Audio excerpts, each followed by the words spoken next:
네, 안녕하십니까. 오늘은 부동산 실명법, 정식적인 명칭은 부동산 실권리자 명의 등기에 관한 법률이라고 합니다. 부동산 실명법은 핵심은 명의신탁을 금지하는 겁니다. 원칙적으로. 미등기 전매를 금지하는 것도 있겠지만 가장 포인트는 명의신탁을 금지하는 겁니다. 그럼 명의신탁을 보게 되면 일단 명의신탁은 역사적 배경을 보겠습니다. 원칙적으로 명의신탁 약정은 유효했어요. 효력이 있었습니다. 왜냐하면 필요성이 있었기, 사회적인 필요성이 있었기 때문입니다. 어느 경우냐면 종중이었습니다. 종중이라는 것은 혈연관계로서 혈연만 있으면 자연 발생적으로 별도의 조직행위가 없어도 자연 발생적으로 성립되는 단체입니다. 단체. 다만 우리가 별도의 조직행위가 없기 때문에 법인격 없는 단체라고 합니다. 비법인 사단이라고 합니다. 물론 시험법인은 아닙니다. 그냥 단체다. 근데 종중 같은 경우는 대대적으로 역사적으로 부동산이 있었어요. 부동산. 종중명의예요. 종중의 땅이라서 종중이 관리하고 그리고 종중을 위해 활용되는 부동산이 있었습니다. 그런데 어느 순간에 이 종중의 땅도 등기를 해야 하는 단계가 있었습니다. 등기.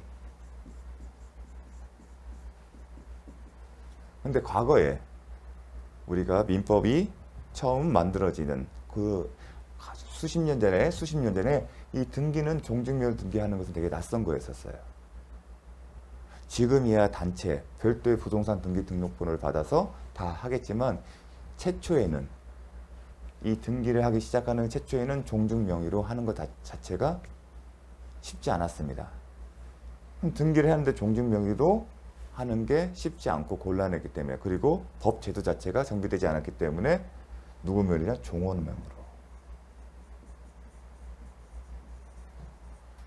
이 종중의 종원. 종원도 누구로 해야 되냐? 장손. 아니면 이 종중이 여러 파로 나눠졌으면 그 파별로 종중의 장손들로 하게 됐으면 큰 집, 쉽게 해서 큰 집. 그리고 상속도 큰 집별로 이루어졌습니다. 비록 이 부동산의 장손 명의로 됐지만 실질적으로 대내적으로 누구가 입니까? 종중 겁니다. 종중 거지만 등기부 형식적으로 누구 명의냐? 종원 명의로 등기를 해놓은 겁니다. 이게 명의신탁입니다. 따라서 이 종중과 장손에는 약정이 있었죠. 내 땅인데 내 부동산인데 필요가 있으니 네 명의로만 좀 해놓자. 대신에 이 땅은 누가 관리하냐? 종중이 관리하고 이 부동산과 관련된 세금은 누가 관리한다? 종중이 납부합니다. 또한 이 부동산에 관련된 사용수익도 누가 한다? 종중이 합니다. 그래서 대내적으로는 누구 거다? 종중 겁니다. 이런 어떤 사회적인 필요성 때문에 명의신탁 약정은 유효하다. 실질적으로 이 약정에 기초한 효력이 있는데 종중 같은 경우에 모든 것도 관리하잖아요. 다만 대외적으로 장손명으로 되어 있었습니다. 이런 현실적인 필요성이 때문에 인정을 했는데 사회가 고도로 발달하면서 부작용이 발생한 겁니다. 어떤 면에서 세금이나 강제집행을 피하기 위해서, 면탈은 피하는 겁니다. 세금이나 아니면 강제집행을 면탈할 목적으로 자신의 부동산을 숨기는 겁니다. 세금이나 명의신탁 약정을 활용한 겁니다. 근데 이에 대해서는 어떤 문제점이 발생했기 때문에 법으로서 이제 규율을 하는 게 뭐냐? 부동산 실명법인 겁니다. 따라서 부동산 실명법에는 원칙적으로 금지를 시킨 거고 다만 예외적으로 인정하는 경우가 있습니다. 그렇게 나눠져 있습니다. 이제 그런 부분을 살펴볼 건데 명의신탁 약정은 그런 겁니다. 이 명의신탁 약정과 관련해서 또 볼 게 뭐냐면 유형이 있어요. 미리 말씀을 드리면 우리가 기억할 건 뭐냐면 명의신탁 약정을 규율하고 있다면 어떤 식으로 규율하고 있는지 예컨대 명의신탁 약정은 무효이고 무효인 약정에 기초한 등기 또한 무효이다. 다만 매도인이 선의인 경우에 계약 명의신탁 약정은 유효하고 계약 명의신탁의 경우에는 비록 명의신탁 약정은 무효이다 하더라도 그 약정에 기초한 등기는 유효하다. 그리고 선악불문하고 제3자에게는 대항하지 못한다. 효력이 있다. 그 이제 부동산 신명법 제4조는 1항은 달달달 외우셔야 돼요. 더불어서 이제 유형, 형태를 살펴봐야 합니다. 그 형태는 세 가지로 나눠집니다. 그리고 시험은 이 세 가지 형태를 사례형으로 제출하는 게 최근의 경향입니다. 그렇다면 이 형태를 먼저 구별할 줄 아셔야 합니다. 사례가 나오면 이 사례별로 나타나서 쟁점들이 조금씩 다릅니다. 그렇다면 그 쟁점을 파악하려면 이게 어떤 유형에 해당되는지를 파악을 하셔야 합니다. 먼저 우리가 양자간, 명의신탁,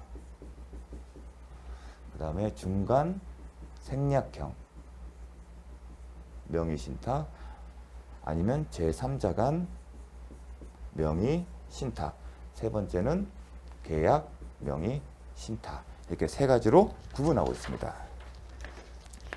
저도 잠시 하나만 체크하겠습니다. 자, 이 세 가지 형태가 있는데 최근에는 계약 명의 신탁을 주로 묻습니다. 그 다음에 두 번째는 중간 생략형. 양자간의 경우에는 과거는 출제가 됐는데 요즘의 트렌드는 이쪽으로 옮겨졌습니다. 하지만 양자간의 명의 신탁의 경우도 기본적인 것은 아셔야 할 겁니다. 다만 양자간의 명의신탁 관련해서는 우리가 보통 명의신탁의 약정은 무효지 않습니까? 중간 생략형이나 계약 명의신탁은 약정 및 등기가 무효라는 전제에서 시험에 출제가 되는데 양자간의 경우에는 두 가지예요. 무효인 경우와 유효한 경우를 묻는 경우가 있습니다. 왜냐하면 부동산 실명법이 원칙적으로 명의신탁 약정 및 그에 기초한 등기는 무효이지만 경우에 따라서는 약정을 유효한 경우로 보고 있습니다.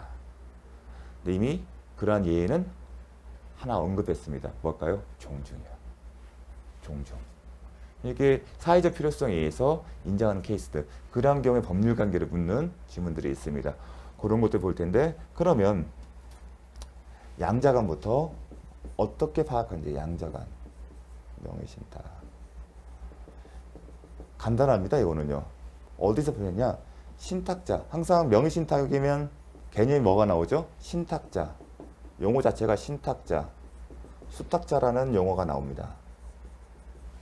명의신탁 약정이기 때문에. 그러면 신탁자, 수탁자입니다. 신탁자는 부탁을 한 사람, 수탁자는 부탁을 들어준 사람. 양자간 명의신탁 특징이 뭐냐면 신탁자가, 그리고 우리는 앞으로 부동산에 맞춰서 얘기를 할 겁니다. 부동산 신명법이니까. 부동산이라면 당연히 등기와 관련되겠고, 그 다음에 명의신탁은 기본적으로 소유권 이해도, 저당권, 기타 권리도 가능하지만 소유권에 맞춰서 공부를 할 겁니다. 왜냐하면 기출은 소유권에 관련돼서 나오기 때문에. 그러면 신탁자의 경우는 신탁자가 소유자입니다.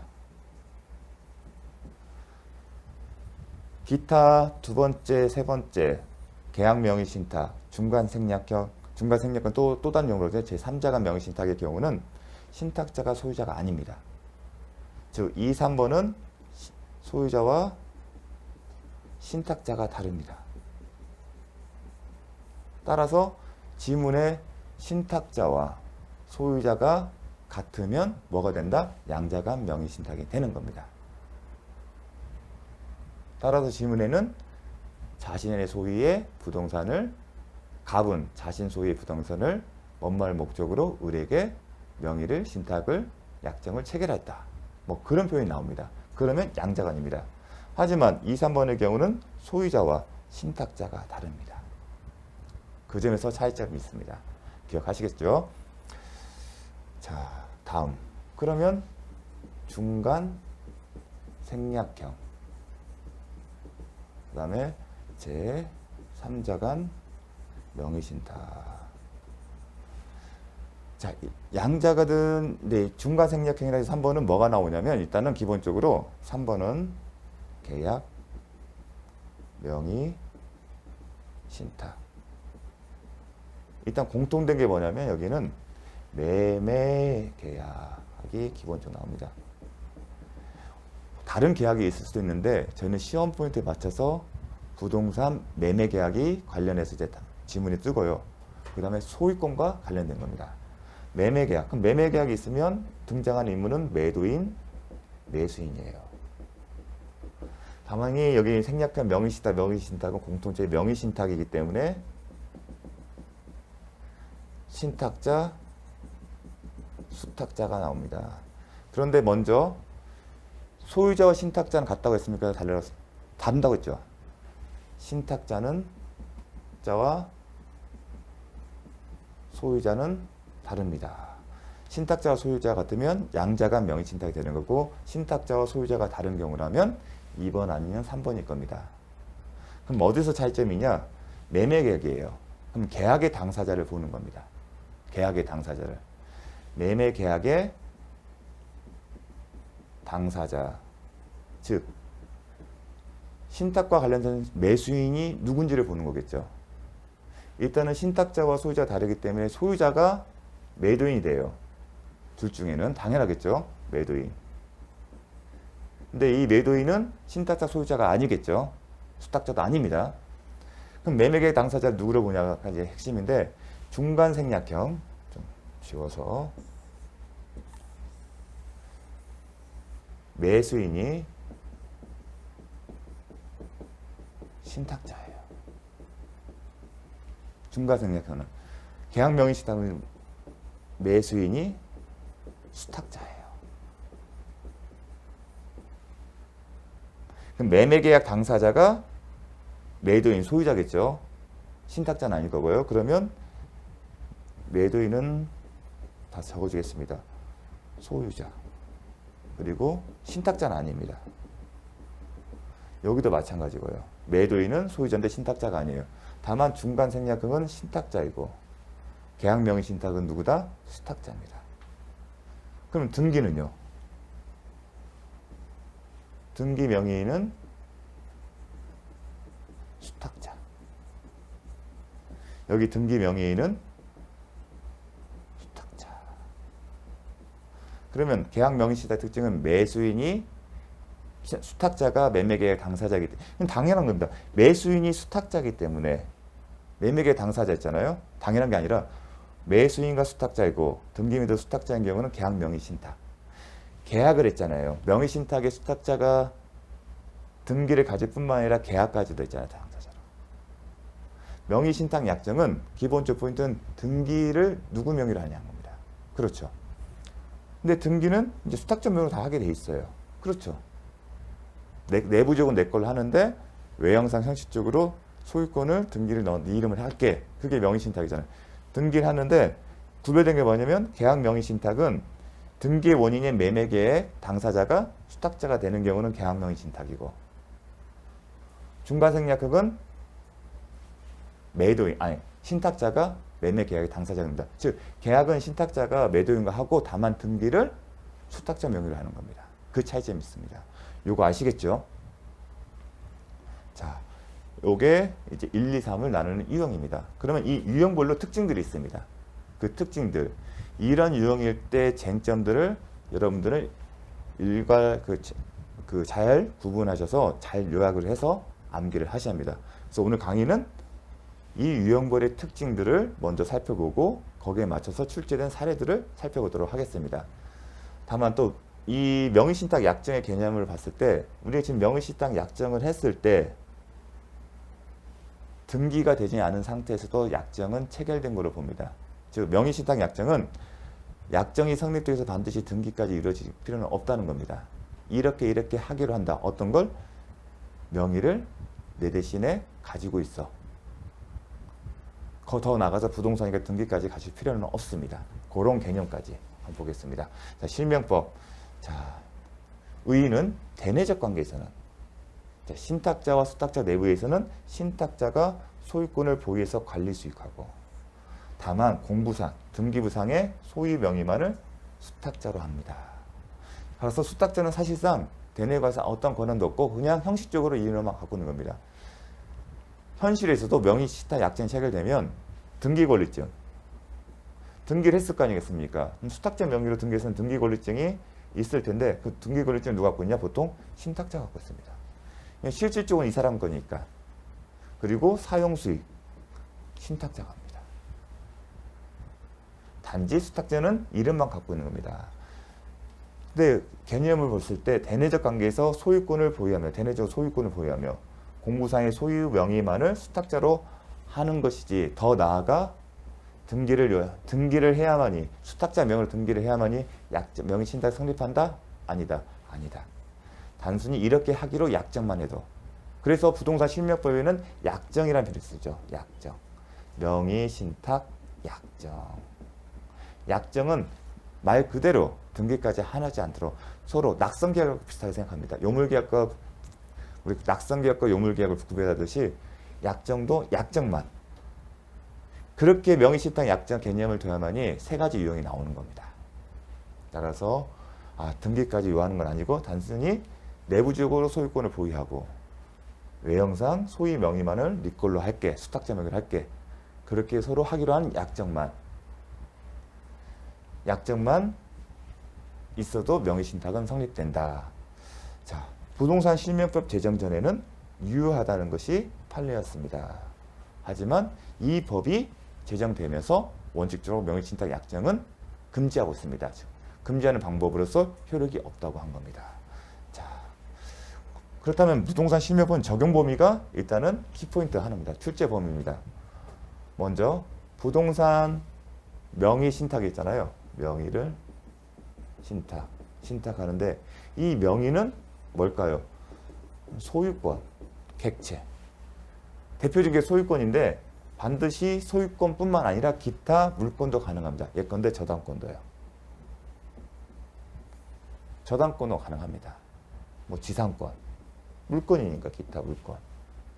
다만 시험은 소유권의 중심으로 해서 나오기 때문에 사례는 나오기 때문에 이 부분만을 소유권을 예로 들어서 강의를 하고 있는 겁니다. 적용 대상은 소유권 기타 물권입니다. 그걸 기억하셔야 합니다. 적용제. 하지만 적용이 제외된다고 합니다. 이건 부동산 실명법에 이러한 경우에는 부동산 실명법이 적용되지 않는다는 겁니다. 자, 무슨 얘기냐면 양도담보, 가등기담보, 상호명의신탁, 신탁법제 신탁. 자, 먼저 양도담보는 뭐죠?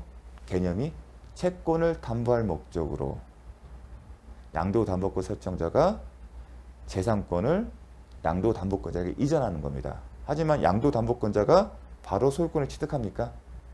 가담법이 적용되는 경우에는 청산절차 같은 거죠. 그리고 대내적으로는 특징을 어떻게 설명하지? 저번 시간에 설명했지 않습니까? 양도담보의 큰 특징. 사용수익 권능이 누구한테 있었습니까? 양도담보 설정자에게 있고 양도담보권자에게는 사용수익 권능이었기 때문에 사용수익 권능에 침해당한다는 손해라는 건 발생할 수 없고 따라서 사용수익이라고 대표적인 예인 차임상당의, 임료상당의 손해배상이나 부당이득 반환 청구권이 생길 여지는 없다. 이런 부분이 명의신탁과 유사합니다. 가등기 담보. 일단 먼저 가등기에 대해서도 먼저 설명하겠습니다. 일단 부동산 실명법에는 약정만 있으면 된다고 했습니다. 즉 반드시 등기가 되어야만이 소유권 만약에 부동산 실명법에 적용되어서 소유권이라면 소유권 이전 등기돼야만이 명의신탁 약정이 성립된 것은 아닙니다. 딱 약정만은 가능하고 약정만으로 가능하기 때문에 가등기만 된 경우에도 명의신탁에 해당되기 때문에 부동산 실명법이 적용이 됩니다. 근데 가등기 담보는 뭡니까? 소유권 이전 등기 청구권 가등기잖아요. 외형상 이게 가등기 담보일 때 담보 가등기 아니라 소유권 이전 등기 청구가 가등기라고 할 때 형식적인 소유권 이전 등기 청구권이라고 볼 때 가등기라고 볼 때 형적 외형상 실질이 가등기 담보라면 실질과 형식이 다르지 않습니까? 채권 담보의 목적으로 소유권 이전 등기 청구권을 가등기한 경우 이 경우는 실질과 외형상 형식과 실질이 다르기 때문에 명의신탁과 비슷한 면이 있습니다. 즉 채무를 변제를 하게 되면 말소를 할 수 있지 않습니까? 나중에 변제하기 위해 따라서 가등기 담보. 한데 우리는 이 부분에서 별도로 규율하는 법령이 있습니다. 배우지 않습니까? 가등기담보법. 가등기담보법. 가등기담보법은 양도담보나 가등기담보에서 규율하고 있겠습니다. 따라서 법문에서 양도담보나 가등기담보에는 신명법이 적용되지 않는다고 명시적으로 언급하고 있는 겁니다. 이건 암기를 하셔야 합니다. 암기를 하는데 제가 설명을 드리고 있는 겁니다. 상호 명의신탁 배웠죠? 한 필지의 토지를 외형상 갑을이 공유를 하고 있지만 내부적으로는 딱 구분해서 여기는 갑이, 여기는 을이. 이걸 뭐란다? 상호 명의신탁인데 이 약정은 유효하다. 거기까지 이제 기억을 하셔야 합니다. 이 상호 명의신탁도 적용되지 않습니다. 왜냐하면 이 상호 명의신탁은 적용되지 않기 때문에 별도의 공유법리나 독특한 법리로 저희가 설명을 했었습니다. 그 다음 신탁법상, 이건 법상의 신탁입니다. 신탁법상 신탁은 우리가 실명법이 적용되는 명의신탁 같은 경우는 대내적으로는 누가? 신탁자가 소유권을 보유하고 대외적으로는 형식상 수탁자입니다. 하지만 신탁법상 신탁은 대내적뿐만 아니라 대외적 모두 수탁자가 소유자입니다. 다른 겁니다. 신탁법상 신탁은 부동산 실명법에 적용 대상인 명의신탁과 다릅니다. 따라서 요 네 가지는 적용이 제외된다는 거 반드시 암기를 하셔야 합니다. 이거는 가장 기본입니다. 다만 상호명의신탁. 상호명의신탁은 약정은 유효하다고 이미 공유할 때 배웠었습니다. 어떤 신탁법은 신탁은 법에 의해서 신탁이기 때문에 다릅니다. 이거는 대내, 대외 모두 수탁자가 소유권자입니다. 자, 적용 특례. 원칙적으로 명의신탁 약정은 무효입니다. 하지만 특별한 경우 예를 본다. 어떤 경우다? 종중, 배우자, 종교단체. 종교는 종중 같은 경우는 사회적인 필요성이 있었다고 명의신탁 약정 개념에 가장 먼저 역사적으로 언급된 게 종중입니다. 그 다음에 부부 사이에 배우자 같은 필요성이 있습니다. 그 다음 마지막으로 종교단체. 다만 단서가 있습니다. 어떤 경우는 조세포탈, 강제집행몇달, 법령상 제한의 해피를 목적으로 하지 않은 경우. 그러한 경우에 종중, 배우자, 종교단체의 경우에는 명의신탁 약정이 어떻다? 유효하다고 보는 겁니다. 이 경우에는 유효다. 따라서 이 부분과 이 부분이 시험에 출제되는 포인트입니다. 따라서 여러분 이 2번과 3번은 동관의 3번은 반드시 암기를 하셔야 합니다. 적용 특례 같은 조세포탈, 강제집행만탈, 병령의 제한을 회피할 목적으로 하지 않는 경우. 이 말은 조세포탈 목적으로 아니면 강제집행만탈 목적으로 종중이 종원에게 명의신탁 약정한 경우는 어떻다? 무효가 된다. 부동산 실명법이 적용되기 때문에. 아시겠죠? 정확하게 기억을 하셔야 합니다. 왜냐하면 지문에 나옵니다. 그래서 지문에는 명확하게 해서 조세포탈 목적이 아닌 목적으로 아니면 조세포탈 목적으로 이렇게 목적을 씁니다. 그 다음에 배우자가 이제 혼동이면 배우자 사이에 남편과 부부 사이에 명의신탁 약정은 이러한 목적이 없으면 유효합니다. 간혹 시험은 아들, 아버지가 아들에게 조세포탈 목적이 아닌 다른 목적으로 명의를 신탁했다. 그 경우는 어떻게 된다? 원칙에 돌아가서 무효가 되는 겁니다. 혼동하지 마십시오. 배우자와 자식은 다릅니다. 달리 취급합니다. 배우자는 속에는 아들은 아닙니다. 자, 여기까지. 다음 기출 27회 부동산 실명법이 적용되는 경우. 자, 탈세 목적으로 명의신탁 약정. 탈세 목적인 명의신탁 약정 당연히 적용되겠죠. 왜 이런 목적을 명확하게 했을까요? 명의신탁 약정 중에도 실명법에 적용이 되지 않는 경우, 즉 유효한 경우도 있었잖아요. 근데 유효한 경우도 이런 목적이 없었을 때만 그러죠. 그래서 명확하게 표현한 겁니다. 탈세 목적. 명의신탁 약정은 당연히 적용되는 겁니다. 묵시조. 명의신탁 약정은 명시적으로 가능하겠지만 묵시적으로도 가능합니다.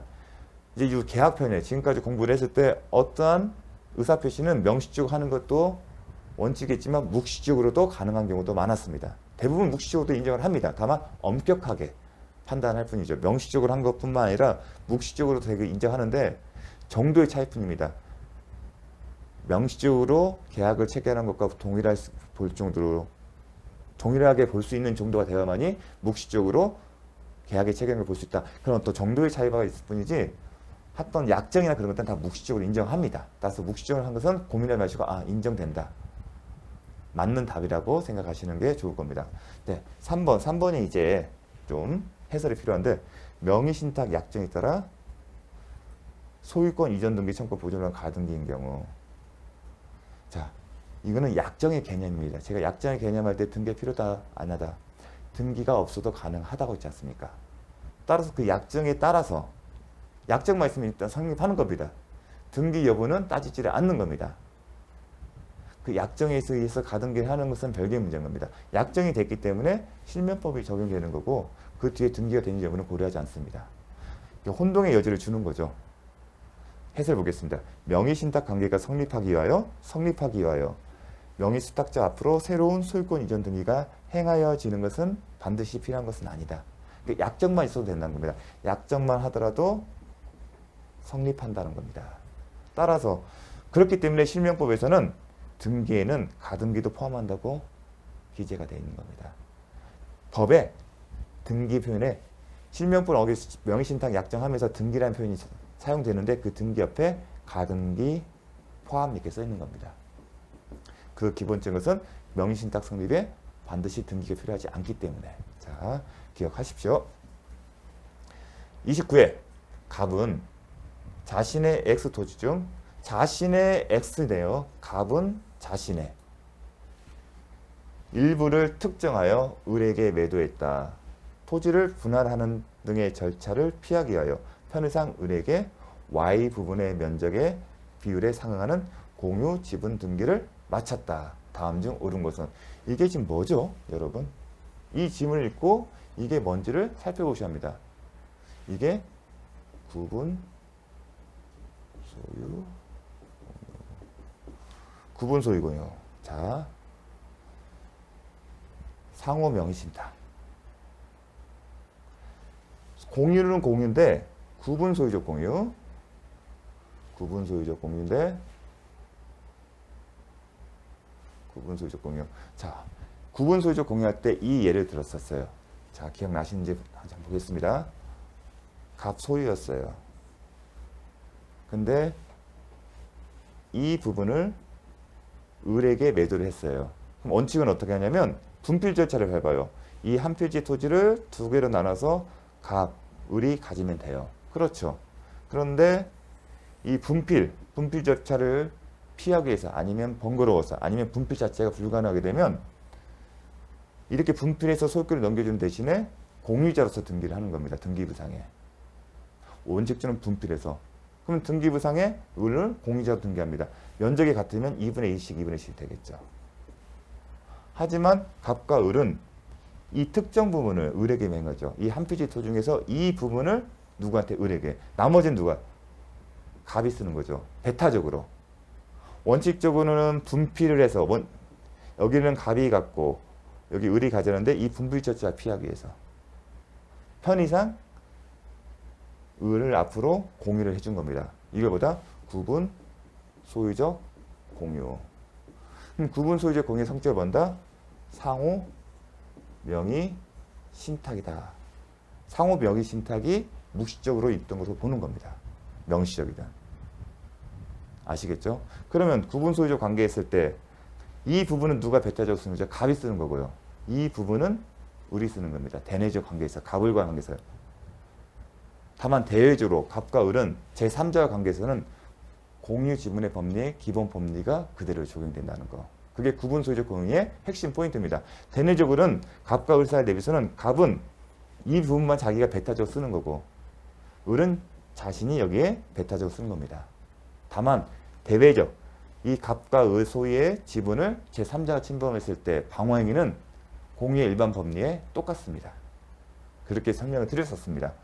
근데 지금 포인트는 뭐냐면 구분 소유적 공유의 특징이 뭐냐 그러면 이건 상호 간의 명의신탁을 한 거다. 상호 명의신탁. 이게 상호 명의신탁입니다. 아시겠죠? 그럼 상호 명의신탁 또르면 부동산 실명법이 적용된다 안 된다? 안 됐다. 부동산 실명법이 적용이 안 되기 때문에 약정은 유효하다. 이게 키포인트입니다. 그걸 먼저 묻는 질문입니다. 자, 상호 명의신탁. 그러면 다음 설명 중 옳은 것은 을은 갑에 대하여 공유물 분할을 청구할 수 없습니다. 특징은. 그러면 어떻게 하냐? 상호 명의 신탁이잖아요. 아까 갑과 을 상호 명의 신탁이랬죠. 공유 분할 청구를 하는 이유는 뭐습니까? 이제는 각자 가지고 싶어 하는 거잖아요. 그런데 상호 명의 신탁이 있기 때문에 공유 분할 청구를 하게 되면 원칙적으로 이렇게 가져갈 수가 없거든요. 나중에. 근데 이게 상호 명의 신탁이기 때문에 약정이 어떻게 됩니까? 유효하죠.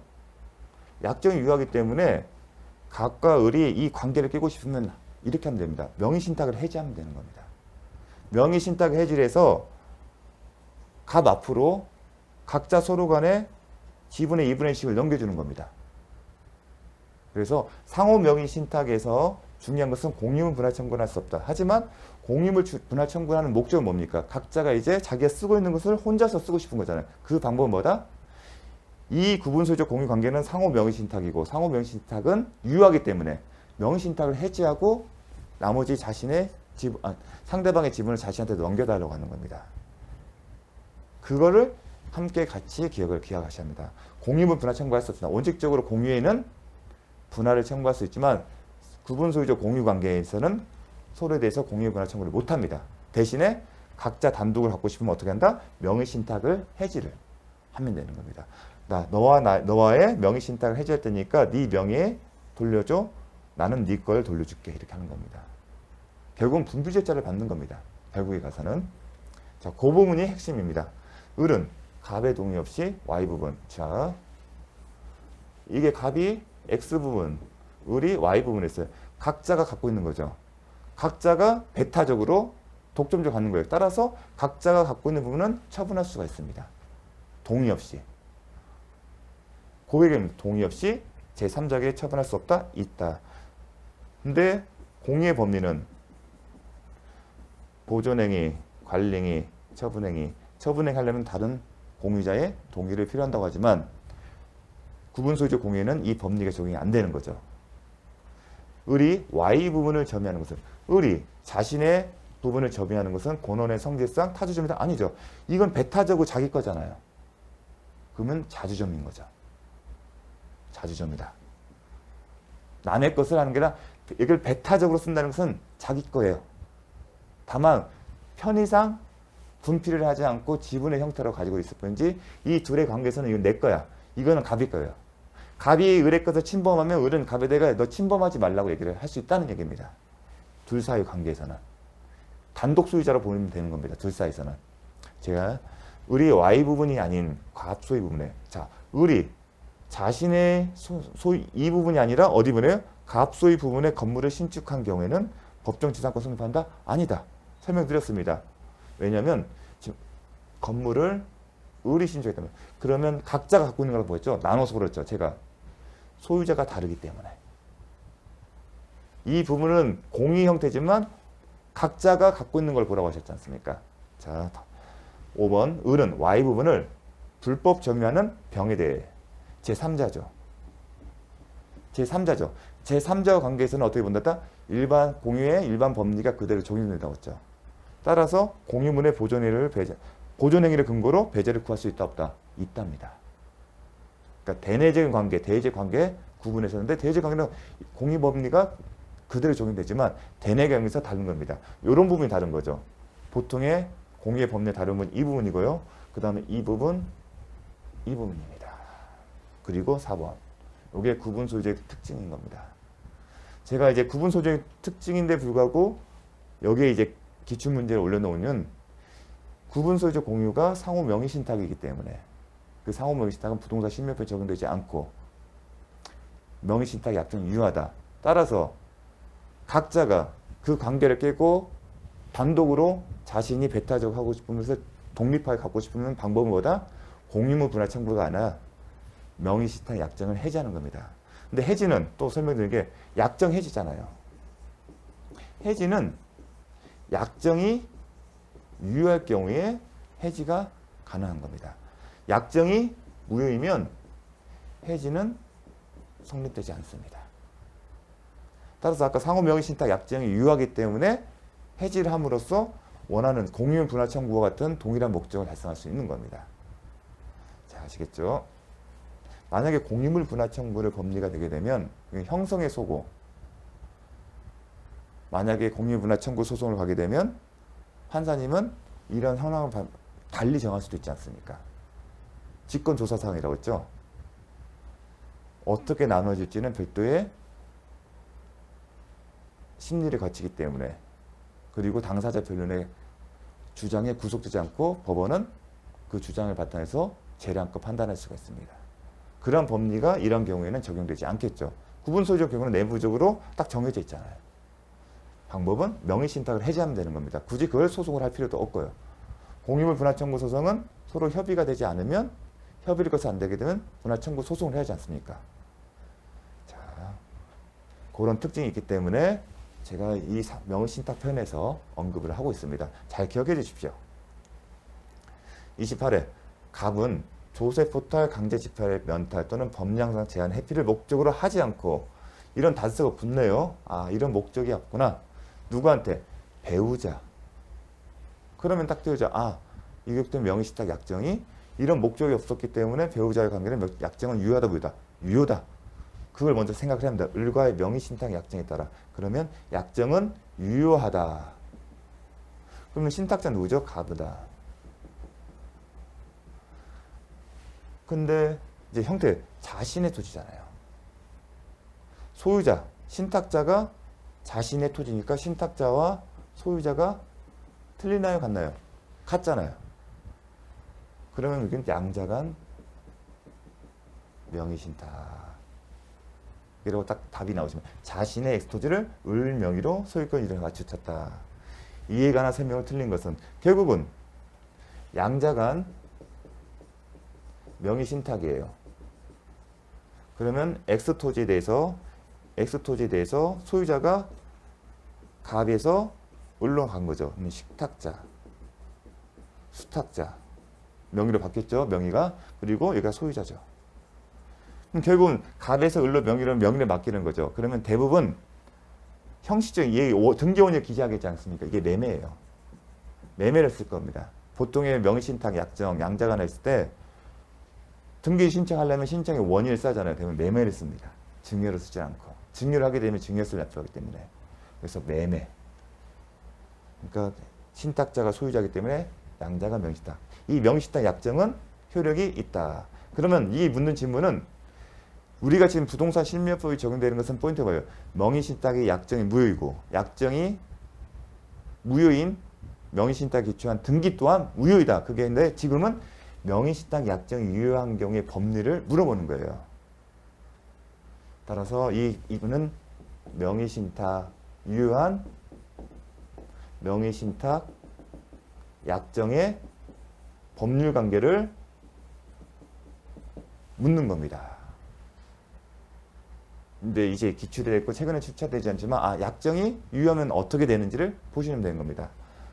그 법률 관계에 한번 볼게요. 자, 갑에서 지금 올라갔죠. 약정이 유효하면 을은 갑에 대해 소유권을 주장할 수 없다. 이런 의미예요. 약정이 유효하면 비록 을이 지금 외형상 현재 소유자죠. 약정이 유효하다는 얘기는 대내적으로 누가 소유자다? 갑인 겁니다. 따라서 을은 갑에 대해서 소유권 주장할 수 있다, 없다? 없다. 자신의 명의가 됐다 하더라도 명의신탁 약정이 유효한 명의신탁 약정에 기초한 거기 때문에 갑에 대해서 소유권을 주장할 수 없습니다. 그게 명의신탁 약정이죠. 대내적으로는 갑이 소유자이고 다만 형식상 네 명의를 하는 거다. 따라서 유효하기 때문에 이런 얘기가 나온 겁니다. 유효하기 때문에 소유권을 주장할 수 없다. 물론 무효인 경우에도 쓸 수는 있지만 지금 명의신탁 등이 유효일 때 그 법률 관계를 물어본 겁니다. 무효일 때는 다른 원인입니다. 여기는 지금 명의신탁 약정이 유효한 명의신탁 약정의 경우에 명의신탁 약정의 법률 관계를 물어보는 거고, 무효인 경우에는 명의신탁 약정이 무효이기 때문에 다른 원인에서 이제 얘기를 할 겁니다. 자, 갑이 X토지를 병에게 매도했대요. 병에게 매도한 경우. 자, 외형상 지금 소유자는 누구죠? 을이죠. 을로 돼 있잖아요. 그러면 외형상 보게 되면 타인의 권리 매매가 되잖아요. 이게 타인의 권리 매매 아닙니까? 외형상 지금 소유자가 누구예요? 을이죠. 근데 갑에 지금 매매 계약은 누가 있어요? 갑과 병 사이잖아요. 그럼 소유권을, 매매는 지금 소유권을 이전하는 계약이잖아요. 근데 갑의 것이 아니라 누구 거다? 지금 을로 돼 있잖아요. 그러면 타인 권리 매매가 아닐까 생각할 수 있지만 특이하게도 명의신탁 약정에 따라 유효하기 때문에 갑이 소유권을 보유하고 있잖아요. 대내적으로. 그렇기 때문에 타인의 권리 매매라고 할 수 없다. 이렇게 보는 겁니다. 약정이 유효하기 때문에 갑은 이거 처분할 수 있잖아요. 대내적으로 누구 거다? 갑의 거니까. 약정이 유효함으로써. 명의신탁 약정. 약정이 유효한데 왜냐하면 약정이 유효함으로써 유효하기 때문에 갑은 을에 대해서 소유권 주장할 수 있잖아요. 그래서 그런 점 때문에 씁니다. 정의, X 토지를 불법 점유하는 경우. 근데 지금 토지를 누가 점유하는데? X가. 정의, 제3자가 점유하는 경우. 자, 항상 명의신탁 약정은 대내적으로, 대외적으로 나눕니다. 지금 정은 제3자예요. 그러면 대외적인 법률 관계예요. 그렇죠. 대외적인 법률 관계에서 누가 소유자다? 을이에요. 그렇게 나눠서 보셔야 합니다. 약정이 유효할 때 대내적인 관계에서는 갑이 소유자지만 둘 사이 관계에서는 대외적인 거고, 즉 제3자와 관계에서는 누가 소유자다? 을이다. 그게 포인트입니다. 부동산 시장 약정이 유효할 때. 그걸 묻는 겁니다. 갑은 직접 정에 대하여 소유물 반환 청구권에서. 자, 반환 청구권 누가 하는 거죠? 213조잖아요. 소유물 반환 청구권은 소유권에 기한 거죠. 소유자가 점유자라는 거죠. 지금 이건 누구랑 관계죠? 정은 제3자잖아요. 지금 소유물 반환 청구권은 213조예요. 그러면 누구만 할 수 있죠? 소유자가, 점유자를 상대하는 거죠. 그러면 소유자가 누군지를 묻는 거예요. 정은 제3자죠. 제3자의 관계에서 누가 소유자가 된다? 갑이 아니라 을이잖아요. 그렇기 때문에 갑은 행사할 수 없습니다. 그걸 묻는 겁니다. 자, 명의신탁 약정이 유효한 경우에 항상 기억하게 대내적으로는 소유권자 누구다? 신탁자. 대외적으로는 수탁자가 소유자다. 그래서 대외적 판단은 뭐냐면 제3자의 관계에서 법리를 따질 때는 수탁자를 소유자로 보는 겁니다. 대내적인 건요. 신탁자. 이번은 대내적인 관계에서 보는 거예요. 그렇게 되면 타인 권리 매매가 아닌 거고 3번은 대외적인 관계이기 때문에 수탁자인 을이 소유자이기 때문에 을이 정을 상대로 소유물 반환 청구권을 행사하는 겁니다. 자, 4번 을로부터 X토지를 매수한 병이 을의 갑에 대한 배신 행위에 적극 가담한 경우, 즉 갑, 을, 명의신탁 약정이 유효하기 때문에 을이 소유권을 취득하겠죠. 약정이 유효하면. 만약에 부동산 실명법이 적용되면 비록 외형상 을의 명의로 되었다 하더라도 을은 소유자가 아니에요. 약정이 유효하기 때문에 을이에요. 다만 명의신탁 약정은 반환 청구 관계가 있는 거잖아요. 언제든지 갑이 명의신탁, 유효하기 때문에 명의신탁 해지를 해서 돌려줘야 돼요. 돌려준다니 언제든지 갑의 요청이 있으면 돌려줘야 하는 상황이기 때문에 을은 이걸 제3자에 처분하면 안 돼요. 그렇기 때문에 배신행위가 되는 거예요. 그런데 거기에 적극 가담했다. 어디서 배웠죠? 이중매매할 때. 사회질서에 반해서 무효인 경우다. 따라서 배신행위에 적극 가담한 경우 이런 표현이 나오면 효력이 없다. 무효. 계약은 무효이다.